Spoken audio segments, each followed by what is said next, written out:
At my daughter's funeral, my son-in-law shouted at me, "You should be ashamed to cry. She never truly loved you."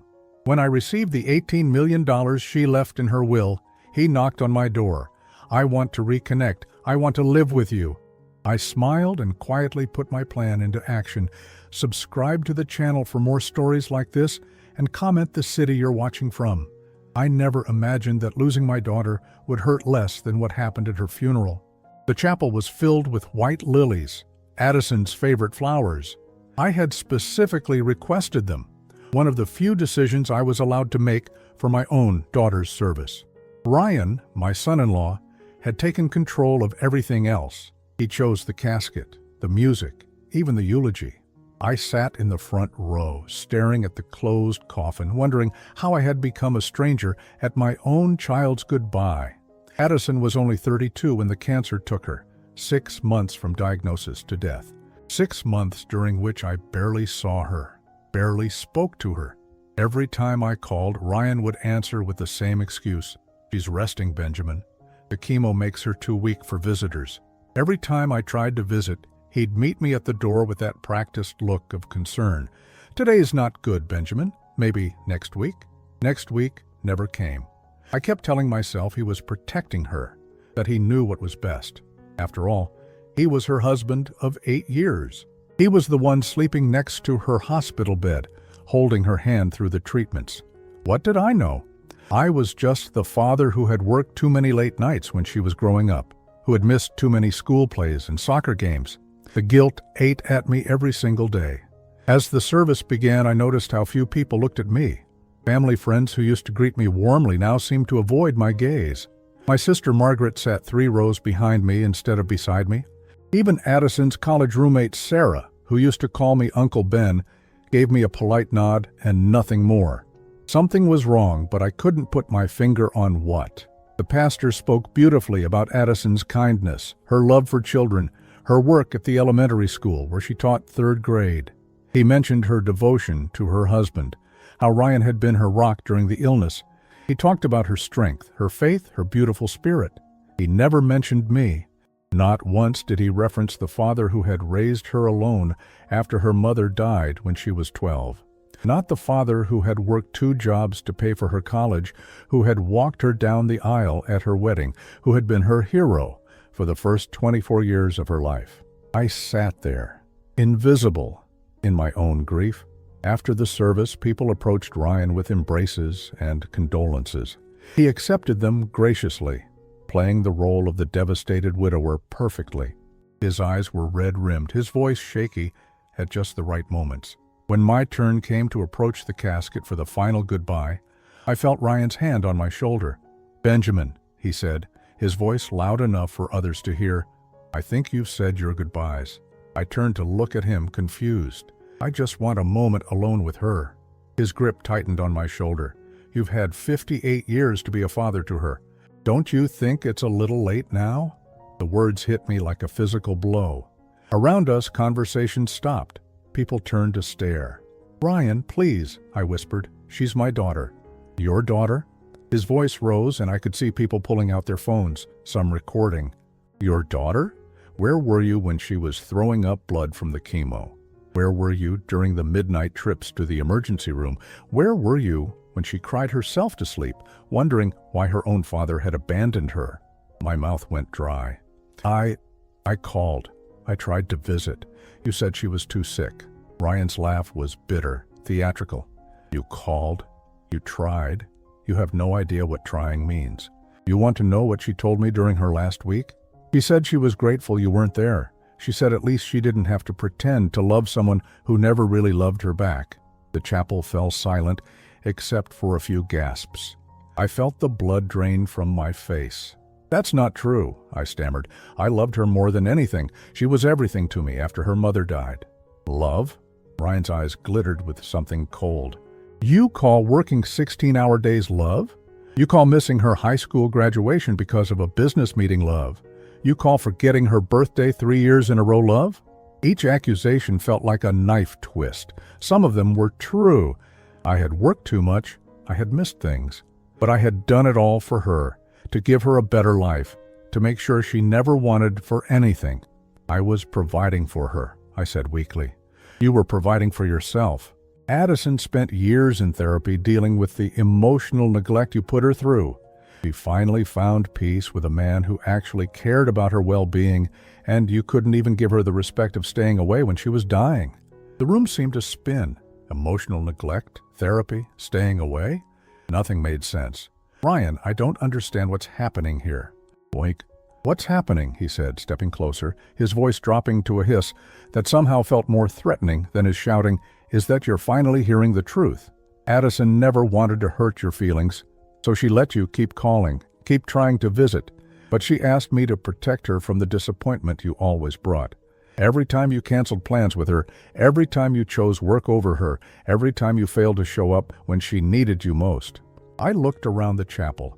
Every face stared back at me with a mixture of pity and disgust. How had I become the villain in my own daughter's story?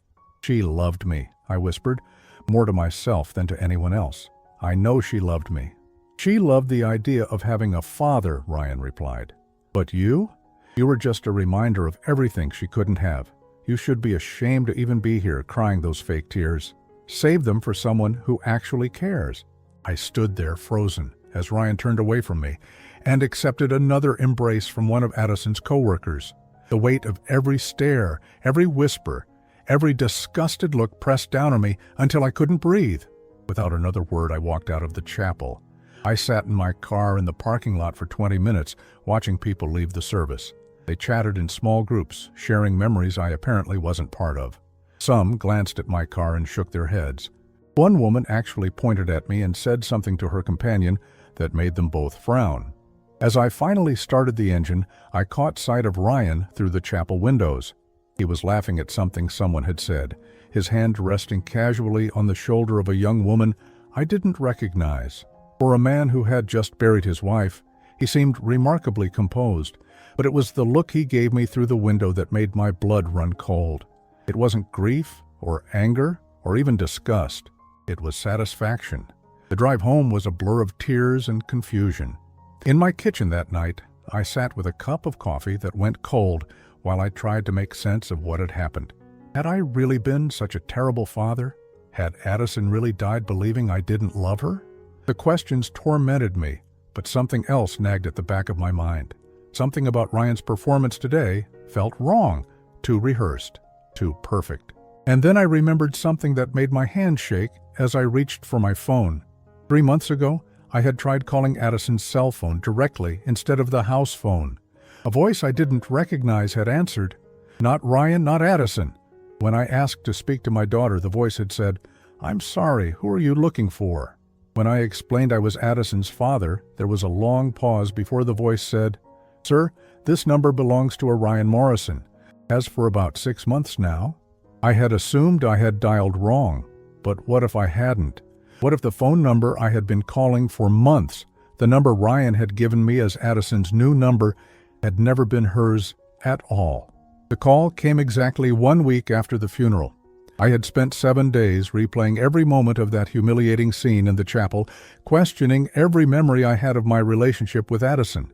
Sleep came in fragments, interrupted by dreams where she looked at me with disappointment, where Ryan's words echoed on repeat. She never really loved you back. When the phone rang that Tuesday morning, I almost didn't answer. The caller ID showed a number I didn't recognize, and I had been avoiding most calls since the funeral, but something made me pick up. "Mr. Benjamin Carter?" The voice was professional, formal. "Yes, that's me. This is Thomas Whitfield from Whitfield, Grace & Associates. I'm an attorney. I need to speak with you regarding your daughter Addison's estate. Would it be possible for you to come to my office today?" My heart sank. Of course. Ryan was probably contesting something, or maybe there were debts I needed to help settle. I had expected this call, though I had hoped Ryan would handle everything himself. "Is there a problem with the estate?" I asked. "Not a problem exactly. But there are some matters that require your immediate attention. How soon can you be here?" 2 hours later, I sat in a mahogany-paneled office, facing a man in his 60s, with kind eyes and silver hair. Thomas Whitfield looked like the type of lawyer you could trust, which somehow made me more nervous about what he might tell me. "Mr. Carter," he began. pulling out a thick file. I have to admit, this is one of the most unusual situations I've encountered in 30 years of practice. He opened the file and removed a sealed envelope with my name written on it in Addison's handwriting. My breath caught. I would recognize that careful script anywhere. She had learned it from her mother. Before we discuss the legal matters, your daughter left specific instructions that you should read this letter first. My hands trembled as I took the envelope. For a moment, I just stared at my name written in her hand. When was the last time she had written to me? I couldn't remember. I tore open the envelope carefully, not wanting to damage anything that had come from her. Inside was a single sheet of paper covered front and back with her careful writing. "Daddy," it began, and I had to stop reading for a moment to compose myself. She hadn't called me Daddy since she was 16. If you're reading this, it means I'm gone, and Mr. Whitfield has followed my instructions. I hope you can forgive me for the deception that's about to be revealed, but I had no choice. By the time you read this, you'll know the truth about the last 3 years of my life, and I hope you'll understand why I had to hide it from everyone, especially Ryan. First, you need to know that everything Ryan told you at my funeral was a lie. Every single word. I never stopped loving you. I never went to therapy because of emotional neglect. I never asked him to keep you away from me. In fact, for the last 3 years, I've been trying desperately to reach you. When Ryan and I got married, things were good for the first few years. But after his business failed and he lost his job, he changed. He became controlling, jealous, and eventually abusive. Not physically, he was too smart for that. But emotionally, psychologically, he made my life a prison. He convinced me to change my phone number for security reasons after he claimed some business associates of his were dangerous. Then he changed all our email passwords, saying he was protecting us from hackers. He insisted on screening all our mail, claiming he was helping me manage stress while I dealt with some health issues I was having. I didn't realize until much later that he had completely isolated me from you. When I got sick and the cancer diagnosis came, I started to fight back. I demanded to see you, to call you myself. That's when Ryan told me the most horrible lie of all. He said you had remarried and that your new wife didn't want you to have contact with me anymore. He said you had told him directly that you needed to move on from our family and focus on your new life. I believed him, Daddy. I'm so sorry, but I believed him. I was sick and scared and too tired to fight anymore. The chemo made it hard to think clearly, and Ryan was always there, always reinforcing the lie, always comforting me about your rejection. Mortis.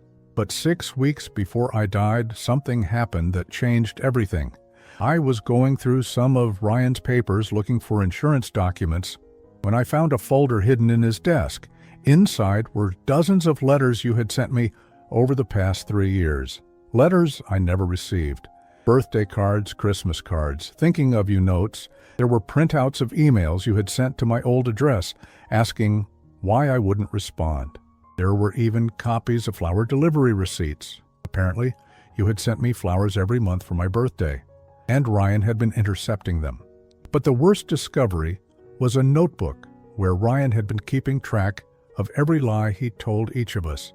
He had convinced you that I didn't want to see you, and convinced me that you didn't want to see me. He had been playing us against each other for years, and I had been too trusting to see it. I also found bank statements showing that he had been forging my signature and stealing money from my personal account, the one I inherited from Mom.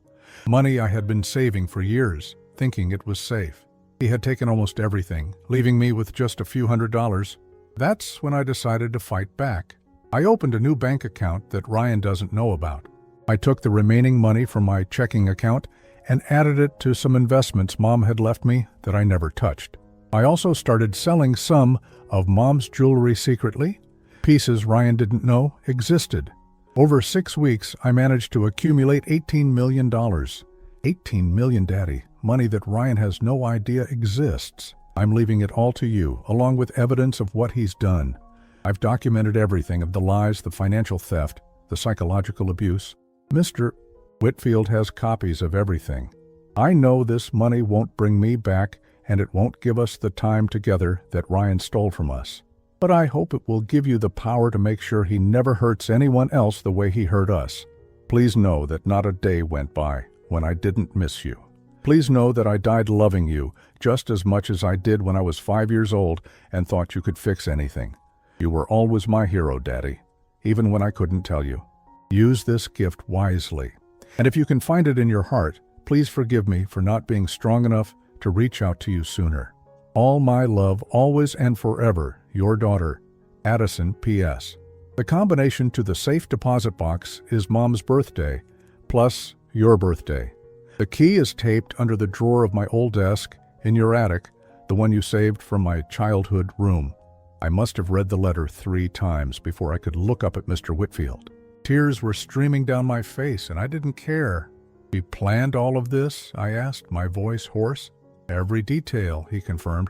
"She came to me 7 weeks before she passed and had me draft the will. She also recorded a video statement, which I'm required to show you, explaining her mental state and confirming that she was making these decisions of her own free will, without coercion. $18 million? $18,200,000 and some change. It's all legitimate, all documented.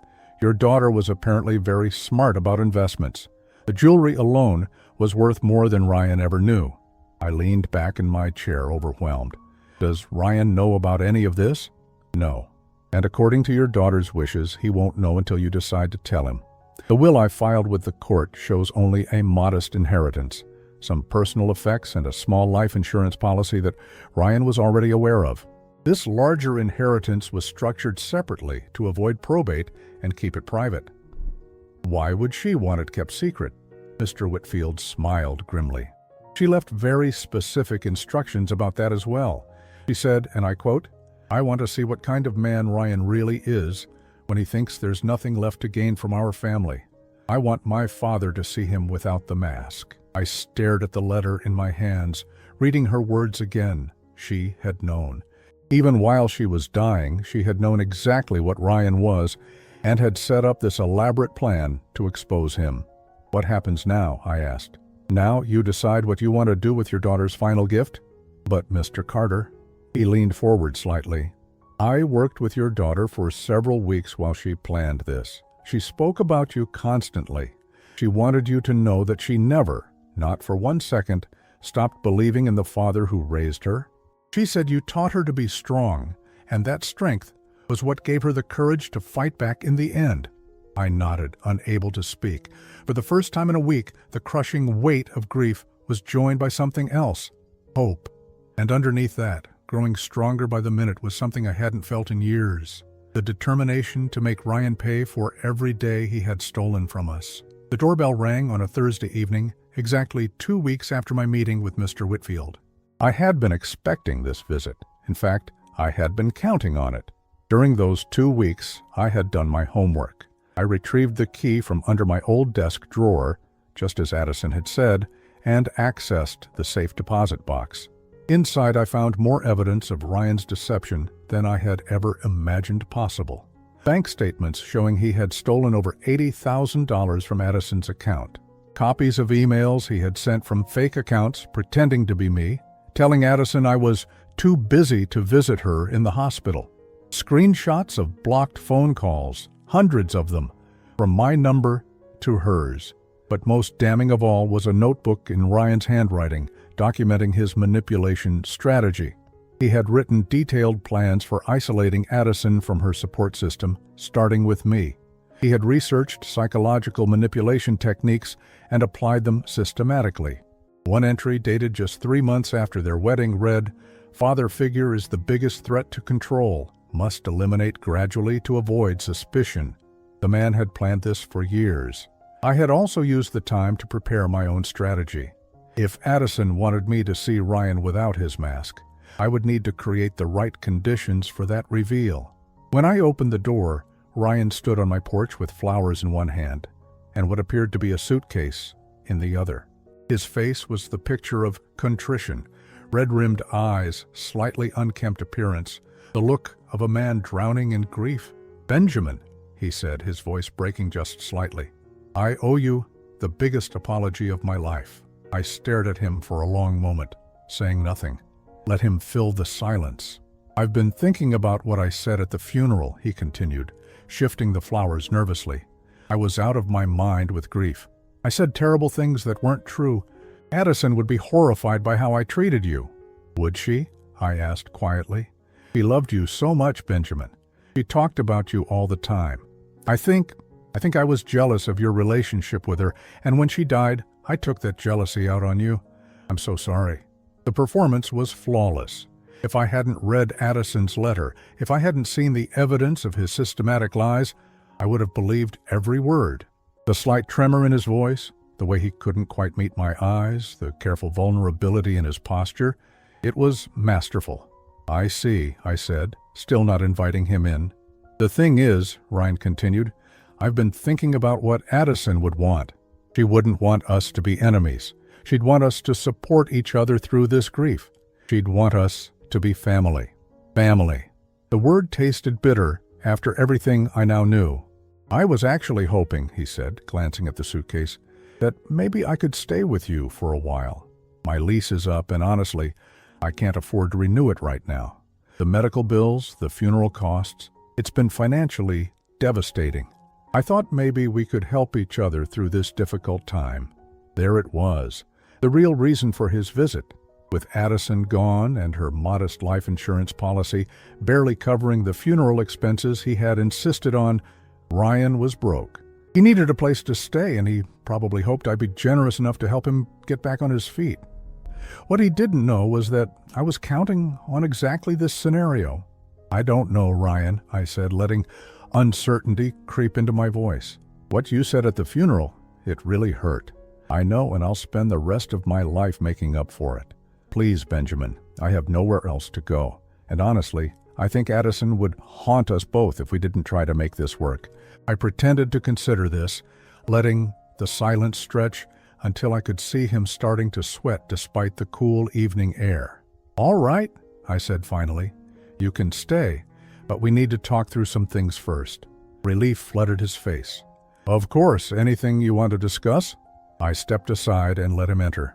As he walked past me into the living room, I caught a glimpse of something in his expression. Just for a split second, his mask slipped, and I saw the flash of triumph in his eyes. He thought he had won. Over the next hour, Ryan performed beautifully. He apologized repeatedly for his behavior at the funeral. He shared what seemed like genuine memories of Addison, painting himself as the devoted husband who had been overwhelmed by grief and lashing out at the nearest target. He spoke about how much Addison had loved me, how she had worried that I was lonely, how she had wanted us to be closer. All lies, delivered with an actor's precision. "I have a confession to make," Ryan said as we sat in my kitchen, him nursing a beer I had offered, and me drinking coffee. "Addison left some debts I'm struggling to handle, medical bills mostly, but also some credit card debt she accumulated during her illness. I'm not asking for money," he added quickly. "But if I could just stay here for a few months while I get back on my feet, it would mean everything." "How much debt are we talking about?" I asked, playing the concerned father-in-law. "About $40,000, he said, not meeting my eyes. "I know it's a lot, but I'm working on a payment plan." Another lie. I had seen Addison's credit reports in the safe deposit box.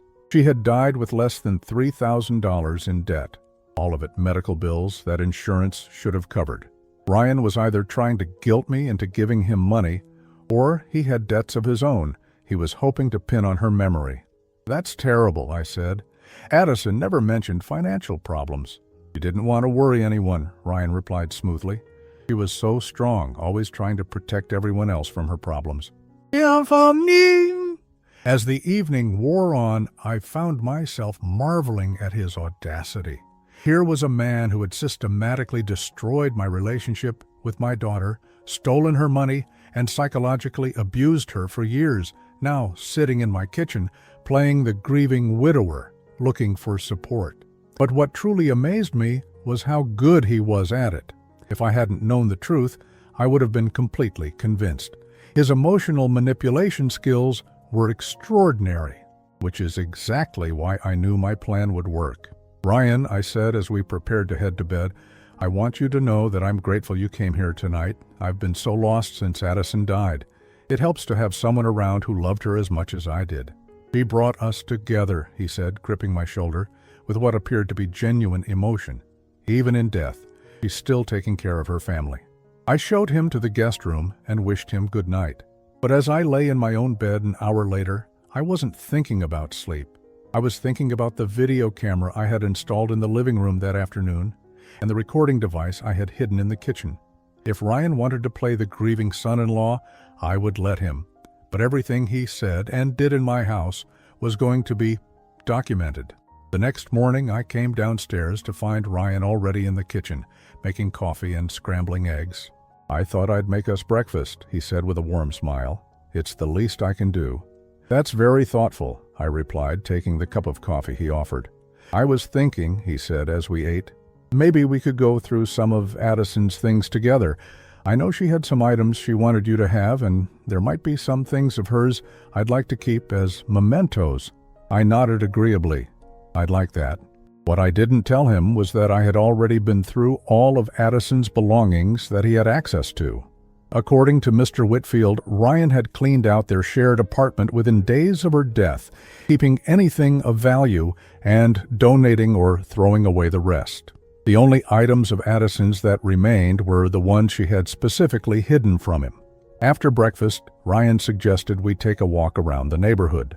As we strolled through the quiet streets, he kept up a steady stream of conversation about Addison, their marriage, and his plans for the future. "I've been thinking about going back to school," he said. "Maybe getting an MBA? Addison always encouraged me to pursue more education. She believed in investing in yourself, you know?" I made appropriate, encouraging noises, but inside I was calculating.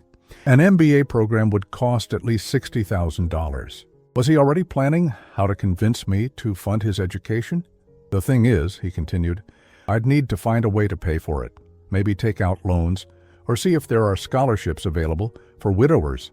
There it was, the subtle introduction of his financial needs. "That sounds like a smart plan," I said. "Education is always a good investment." As we walked, I found myself studying him more carefully. Ryan was an attractive man, tall, well-built, with an easy smile and natural charm. I could see why Addison had fallen for him initially. But now that I knew what he really was, I could also see the calculating coldness behind his eyes, the way he was constantly assessing my reactions to gauge how well his performance was working. That afternoon, Ryan offered to help me with some yard work.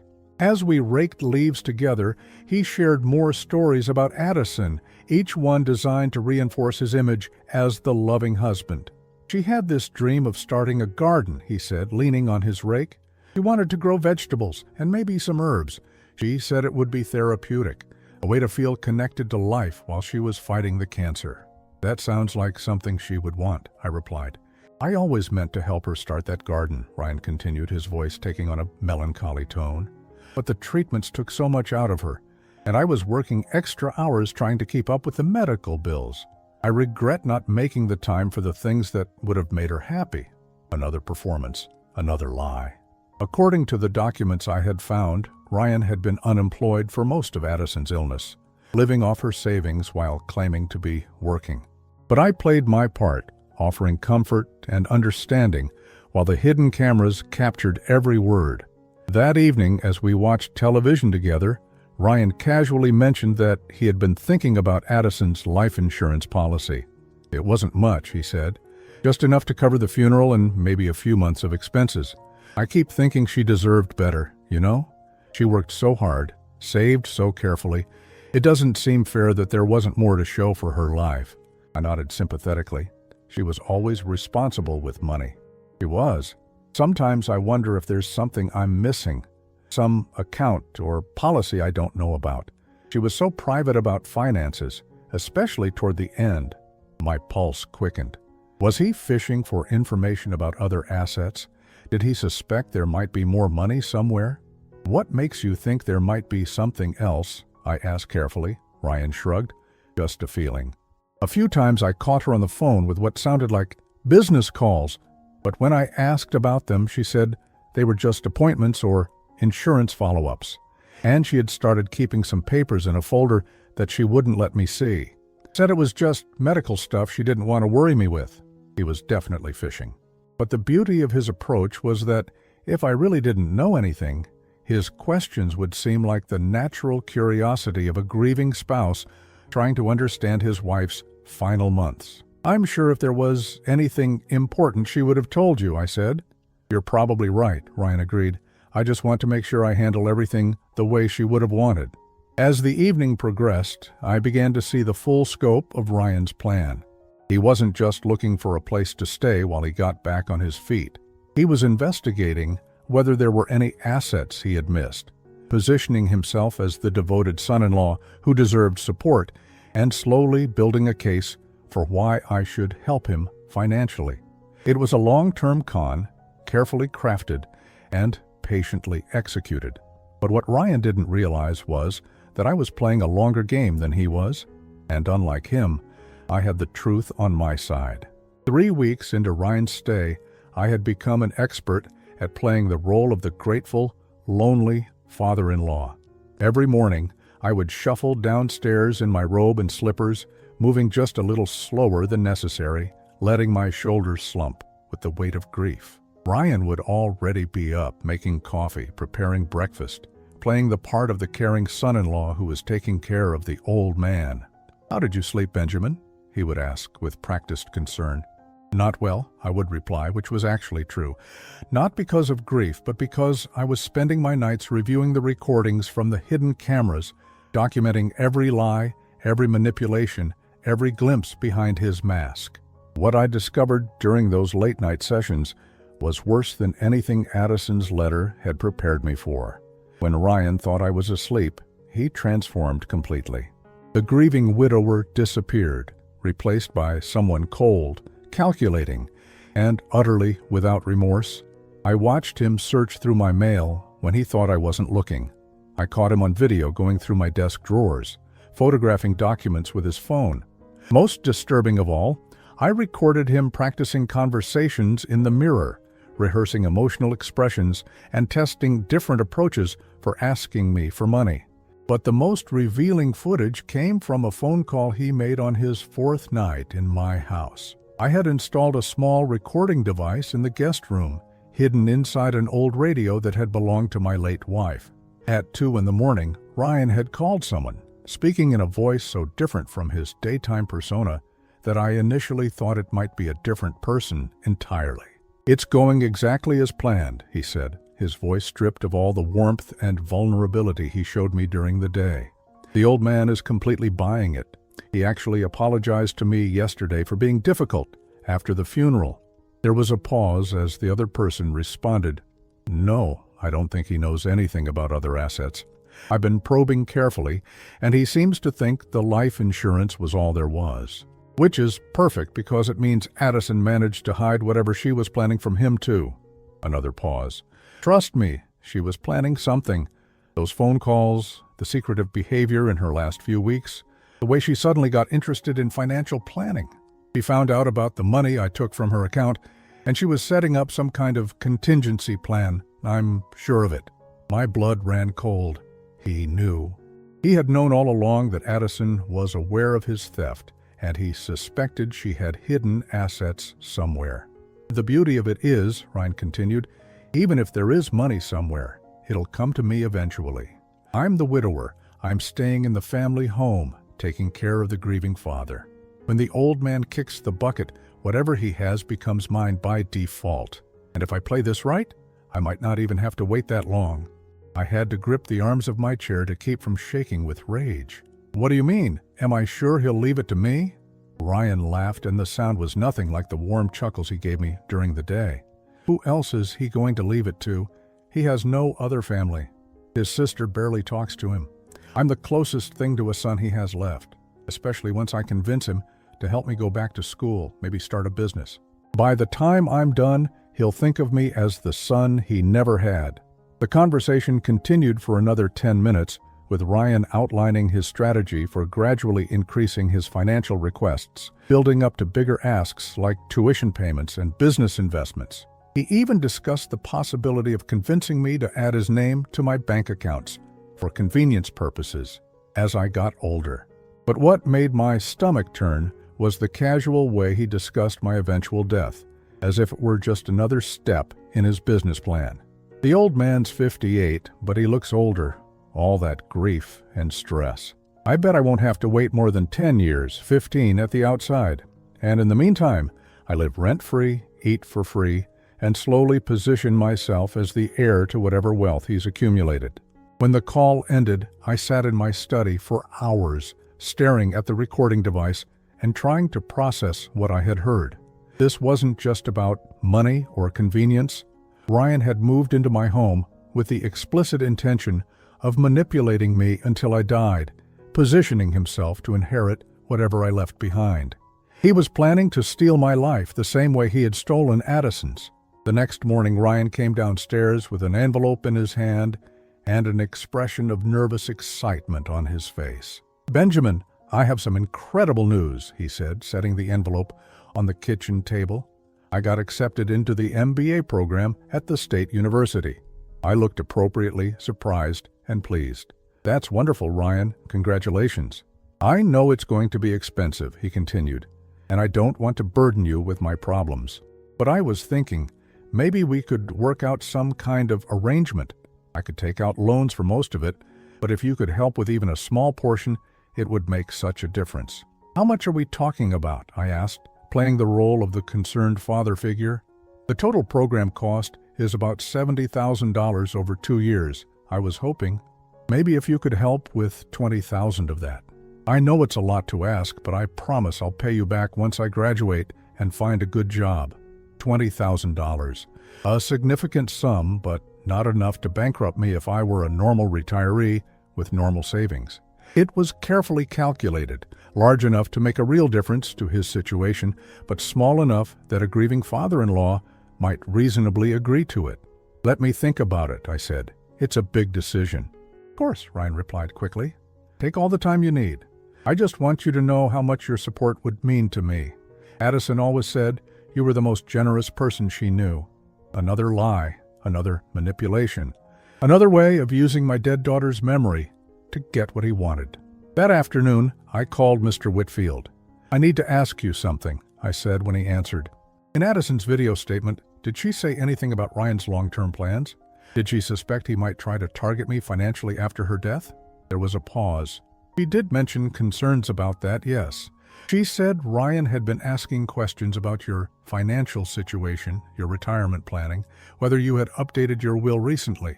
She was worried that his interest in you might not be entirely genuine." "Did she leave any specific instructions about how to handle that situation?" "She did. She said, if Ryan ever came to live with you or asked you for significant amounts of money, I should give you a particular piece of advice, which was, document everything. She said Ryan's greatest weakness was his arrogance, that he would eventually reveal his true nature if he thought he was in control of the situation. She wanted you to have evidence of who he really was before you made any decisions about how to handle him." I smiled grimly. Even in death, my daughter was still protecting me. "Mr. Whitfield, I think it's time to move to the next phase of Addison's plan." That evening, I played the role of the thoughtful, concerned father-in-law weighing a difficult decision. I asked Ryan detailed questions about his career plans, his timeline for repaying loans, his long-term goals. He answered everything perfectly, painting a picture of a responsible, ambitious young man who just needed a little help getting back on his feet after the tragedy of losing his wife. "I've made my decision," I told him as we sat in the living room after dinner. "I want to help you with the MBA program." Ryan's face lit up with what appeared to be genuine gratitude. "Benjamin, I can't tell you what this means to me. But I have one condition," I continued. "I want to be involved in your financial planning, help you budget, make sure you're making the most of this opportunity. Would you be comfortable with that?" "Absolutely," Ryan replied without hesitation. "I would welcome your guidance." "Good. Then I'd like you to bring me all of your financial documents tomorrow. Bank statements, credit reports, loan information, everything. If I'm going to invest in your future, I want to make sure we're making smart decisions together." For just a split second, I saw something flicker across Ryan's face. Uncertainty, maybe even fear, but he recovered quickly. "Of course, I'll gather everything together tonight." "Excellent. And Ryan, I want you to know that this feels like something Addison would have wanted. She always believed in the importance of family taking care of each other. She did, Ryan agreed, his voice thick with manufactured emotion. She would be so happy to see us supporting each other like this. That night, I didn't bother reviewing the camera footage. I knew exactly what I would find. Ryan in a panic, going through his documents, trying to figure out how to hide the evidence of his debts, his lies, his theft from Addison, because what Ryan didn't know was that I had already seen his real financial situation. Among the documents Addison had left in the safe deposit box were copies of credit reports and bank statements she had obtained by forging his signature. Turnabout being fair play, as she had noted in her letter. Ryan wasn't just broke. He was deeply in debt to some very unpleasant people, the kind of people who didn't accept excuses or payment plans, the kind of people who had probably given him a deadline to come up with the money he owed them, which explained why he had been so eager to move in with me and why he was so desperate to access whatever assets Addison might have hidden. But it also meant that his timeline was more urgent than he had let on. He wasn't planning a leisurely con that would play out over years. He needed money now, and he needed a lot of it. The next morning, Ryan came downstairs with a folder of documents that I knew would be carefully edited to hide the worst of his situation. But I also knew that Addison had left me the tools to see through every lie he told. As I sat across from him at the kitchen table, watching him sort through papers and explain his financial situation with perfectly crafted vulnerability, I felt something I hadn't experienced since reading Addison's letter, a sense of anticipation, because Ryan's desperation meant he was going to get careless. And when he did, I would be ready to spring the trap my daughter had so carefully constructed. The grieving father-in-law was about to become the hunter, and Ryan, for all his manipulation and planning, was still just the prey. The fake will was a masterpiece of deception. I had spent 2 days crafting it with Mr. Whitfield's help, making sure every detail would be believable to someone like Ryan. It left him everything: my house, my savings, my retirement accounts, even a fictional stock portfolio worth over $600,000. The language was formal enough to seem legitimate, but contained just enough irregularities that a careful examination would reveal it as a forgery. The beauty of it was that Ryan would never subject it to careful examination. His greed would blind him to any inconsistencies. I left it in my desk drawer on a Thursday morning, positioned so that it would be clearly visible to anyone searching through my papers. Then I made a great show of going to the doctor for what I told Ryan was a routine checkup, but which I described with just enough vague concern to plant seeds of worry about my health. "Is everything all right?" Ryan asked, as I prepared to leave, his voice carrying exactly the right note of filial concern. "I'm sure it's nothing," I replied, making myself sound slightly more fragile than usual. "Just some chest pains the doctor wants to check out. You know how it is at my age." I could practically see the calculations running behind his eyes. Chest pains. A 58-year-old man. The possibility of heart problems. Maybe even an imminent heart attack. "Could I come with you?" he offered, playing the role of the devoted son-in-law perfectly. No, I'll be fine. You stay here and work on those MBA applications." What I actually did was drive to Mr. Whitfield's office, where we spent 3 hours reviewing the evidence we had gathered against Ryan and preparing for what we both knew was coming. When I returned home 4 hours later, I found Ryan in the kitchen making lunch with the kind of nervous energy that suggested he had spent my absence doing exactly what I had hoped he would do. "How did the appointment go?" he asked, and I could hear the carefully controlled anxiety in his voice. "Well, the doctor wants to run some more tests," I said, settling heavily into a chair. Something about my heart rhythm being irregular. He seemed concerned. "Concerned how?" Ryan pressed, and I could see him struggling to balance appearing worried with not seeming too eager for bad news. He mentioned something about the possibility of arrhythmia, maybe some blockages. He wants me to see a specialist next week. For the rest of the day, Ryan was the picture of attentiveness. He insisted on cooking dinner, repeatedly asked how I was feeling, and even suggested that perhaps he should contact some family members to let them know about my health concerns. "I could call your sister Margaret," he offered. "I'm sure she'd want to know." "That's very thoughtful," I replied. "But let's wait until we know more. No point in worrying everyone unnecessarily." What I didn't tell him was that I had already spoken to Margaret, filling her in on everything that had been happening. She was standing by, ready to play her role when the time came. That night, the hidden cameras captured exactly what I had been waiting for. At 11:30 p.m., long after I had gone to bed, Ryan crept down to my study. I watched on the monitor in my bedroom as he carefully picked the lock on my desk drawer, a skill that raised some interesting questions about his background, and began photographing documents with his phone. When he found the fake will, his entire demeanor changed. The careful, controlled Ryan disappeared, replaced by someone giddy with greed and excitement.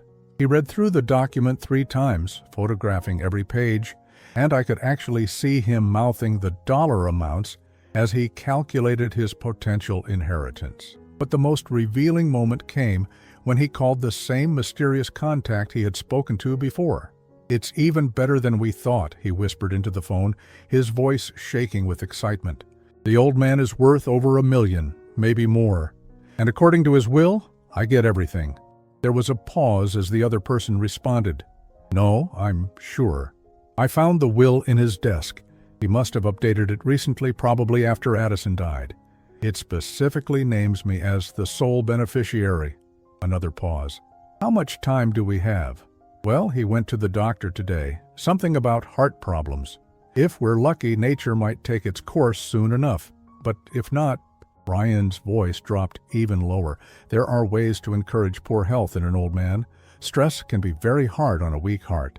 I had to grip the bedsheets to keep from trembling with rage. He wasn't just planning to steal from me. He was considering ways to hasten my death. "The beauty of it is," Ryan continued, "everyone will see it as natural causes. A grieving father-in-law, stressed by his daughter's death, developing heart problems. Nobody would question it." The conversation continued for another few minutes, with Ryan outlining various scenarios for accessing my money quickly. Some involved convincing me to add his name to my accounts for emergency purposes. Others were darker, involving ways to create the kind of stress and anxiety that could trigger a heart attack in someone with existing cardiac issues. When he finally hung up and crept back upstairs, I lay in bed staring at the ceiling, marveling at the depth of his evil. This wasn't just greed or desperation. This was the methodical planning of a predator who had found his next victim. But he had made one crucial mistake. He had revealed the full scope of his intentions while I was still alive to hear them. The next morning, Ryan was even more attentive than usual. He brought me breakfast in bed, citing concern for my heart condition. He suggested I should avoid stress and exertion. He even offered to handle my banking and bill-paying responsibilities, just until you're feeling stronger. "That's very thoughtful," I said, "but I think I can manage for now." "Of course," Ryan replied quickly. "I just want to make sure you're not overexerting yourself. Addison would never forgive me if I didn't take proper care of you." That afternoon, Ryan made his first serious mistake.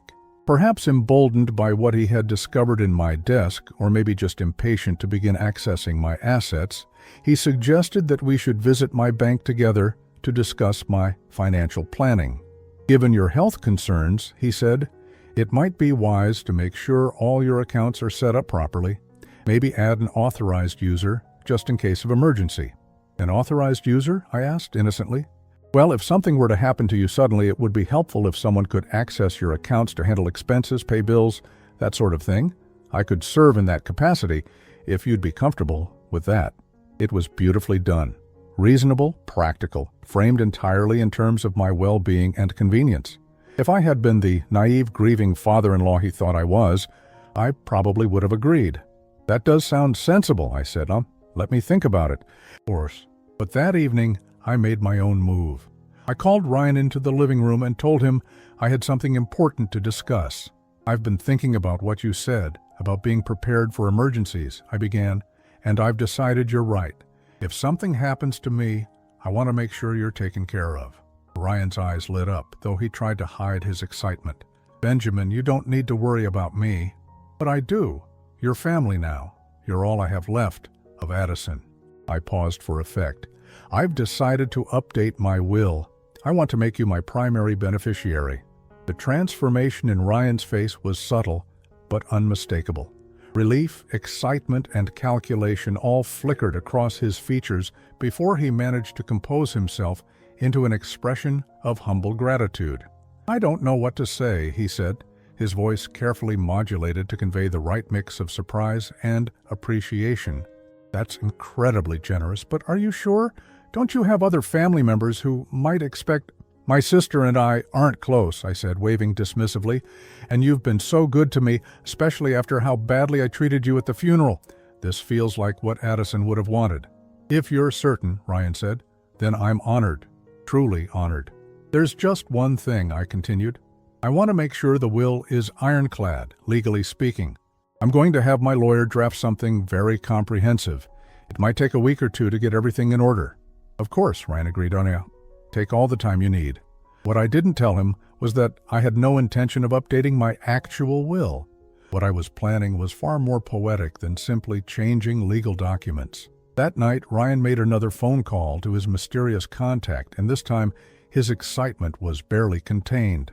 "He's going to make me the primary beneficiary," Ryan whispered into the phone. "Can you believe it? The old fool is going to hand me everything on a silver platter." I listened as he outlined his plans for the money, paying off his debts, investing in some kind of business venture, maybe even buying property. He spoke about my inheritance as if it were already his, discussing how he would spend money I had worked 40 years to accumulate. But then the conversation took a darker turn. "The only problem is timing," Ryan said. "He's going to have a lawyer draw up the new will, which could take weeks, and I need the money sooner than that. The people I owe aren't known for their patience." There was a long pause as the other person spoke. "You're right," Ryan finally replied. "It would have to look natural. Maybe the stress of updating his will, combined with his heart condition, it wouldn't be hard to arrange. A little extra pressure, some carefully timed shocks to his system." I closed my eyes, feeling a cold fury settle in my chest. He wasn't just planning to inherit my money eventually. He was planning to murder me for it. "I'm thinking another week or two," Ryan continued. "Let him get the will updated first, make sure it's all legal and binding. Then—" He didn't finish the sentence, but the implication was clear. When the call ended, I sat in my bedroom for a long time, thinking about my daughter, about how she had suffered under this man's control for years, how she had died believing that I didn't love her, how he had stolen not just her money, but her final months of peace. But I also thought about the elaborate plan she had constructed to expose him, the careful way she had documented his crimes, the $18 million she had left me to ensure that justice could be served. Addison had given me everything I needed to destroy Ryan completely. Now it was time to use it. The trap was set.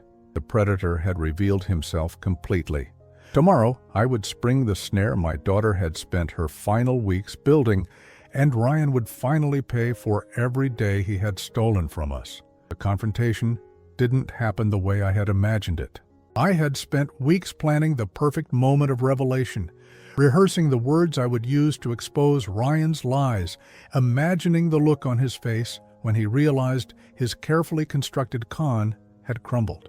But when the moment finally came, it was quieter than I had expected, more devastating perhaps because of its simplicity. It started with a phone call on a Tuesday morning.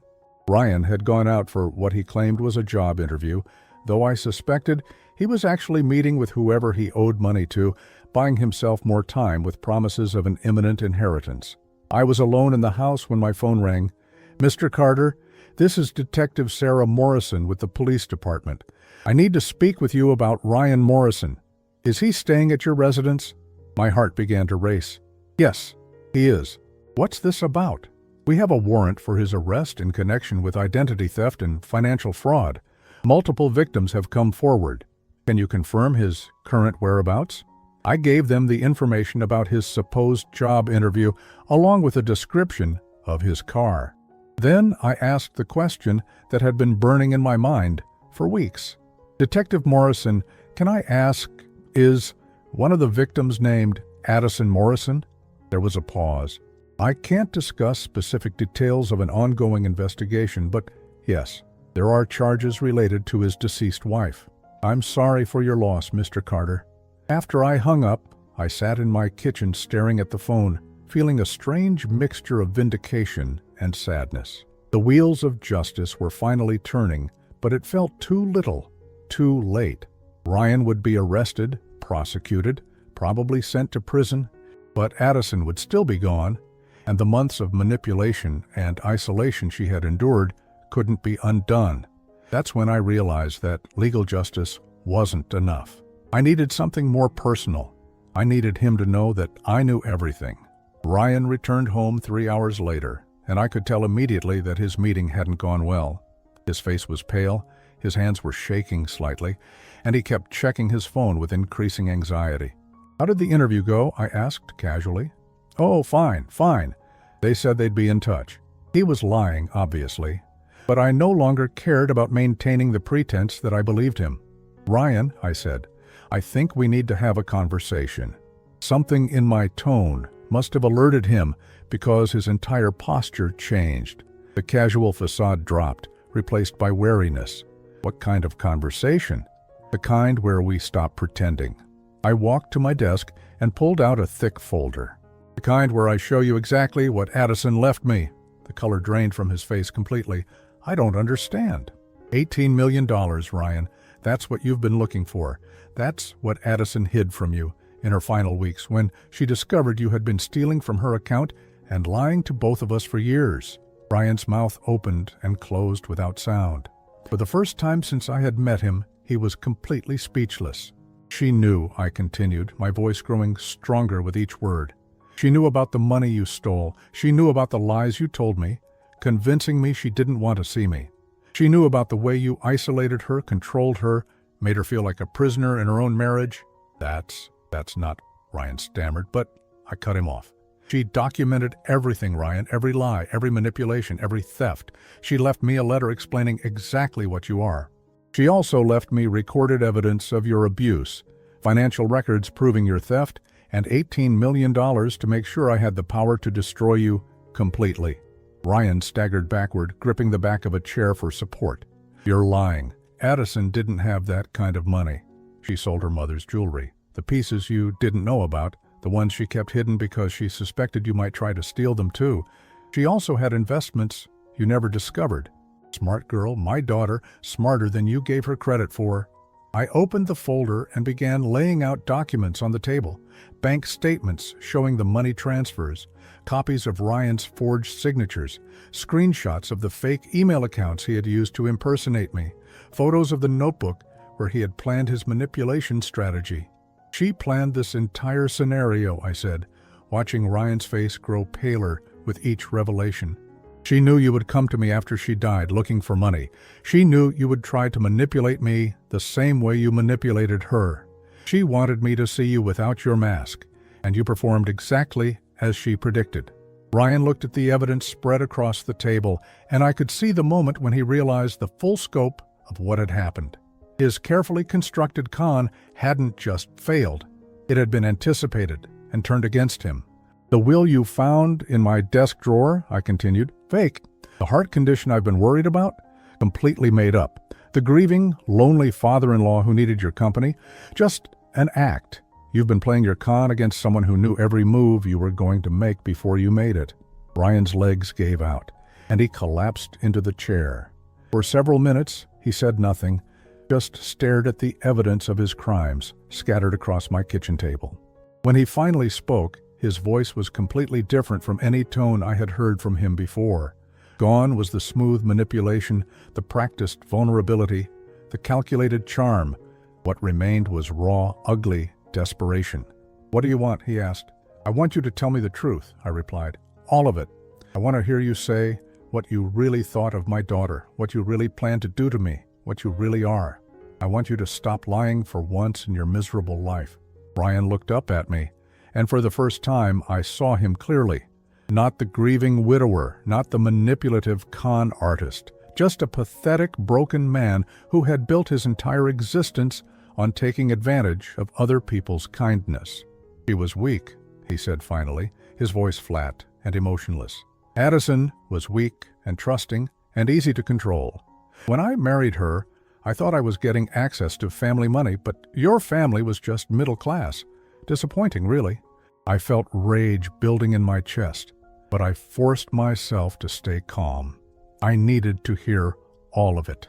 So I had to find other ways to make the marriage profitable, Ryan continued. I isolated her from you because I knew you might interfere with my plans. I convinced her that you didn't love her anymore because I needed her to be completely dependent on me, emotionally and financially. And when she got sick? When she got sick, she became even more useful. Sympathy money from coworkers, insurance payouts, disability benefits. I made sure I controlled all of it. She was too weak from the chemo to fight me. The casual way he spoke about my daughter's suffering made my hands shake with fury. But I pressed on. What about me? What was your plan? Ryan almost smiled, and the expression was hideous on his face. You were going to be easy, lonely old man, grieving his daughter, desperate for family connection. I figured I could milk you for a few $100,000 over the years, maybe get you to pay for my education, help me start a business, and when you died, I'd inherit whatever was left. And if I didn't die soon enough? Stress is a wonderful thing, Ryan said, his voice taking on a clinical detachment that chilled me to the bone. Elderly men with heart conditions are very susceptible to sudden cardiac events, especially when they're dealing with financial worries or family conflicts. It wouldn't have been hard to arrange. There it was, the complete confession, delivered without remorse or emotion. Ryan had admitted to planning my murder as casually as he might discuss the weather. I reached into my pocket and pulled out a small recording device. Thank you, I said. That was very thorough. Ryan's eyes widened as he saw the recorder. You can't use that. I didn't consent to being recorded. Actually, in this state, only one party needs to consent to recording a conversation. I consented. You're done, Ryan? Before he could respond, there was a knock at the front door. Through the window, I could see 2 police officers standing on my porch. That would be Detective Morrison, I said. They have a warrant for your arrest. Something about identity theft and financial fraud. Multiple victims, apparently. Ryan's face went through a series of expressions. Shock, fear, rage, and finally desperate calculation. Wait, he said, standing up quickly. We can work something out. I'll disappear, leave the state. You never have to see me again. Just don't give them that recording. Why would I do that? Because Ryan's eyes darted around the room, looking for any leverage he might still have. Because Addison wouldn't want this. She wouldn't want her memory dragged through a public trial. Think about what this will do to her reputation. It was his final manipulation attempt, and it was pathetic, using my daughter's memory to try to escape consequences for the crimes he had committed against her. I walked to the front door and opened it for the police officers. Mr. Carter, I'm Detective Morrison. We spoke on the phone. Yes, come in. He's in the kitchen. And, Detective, I have some additional evidence you might find interesting.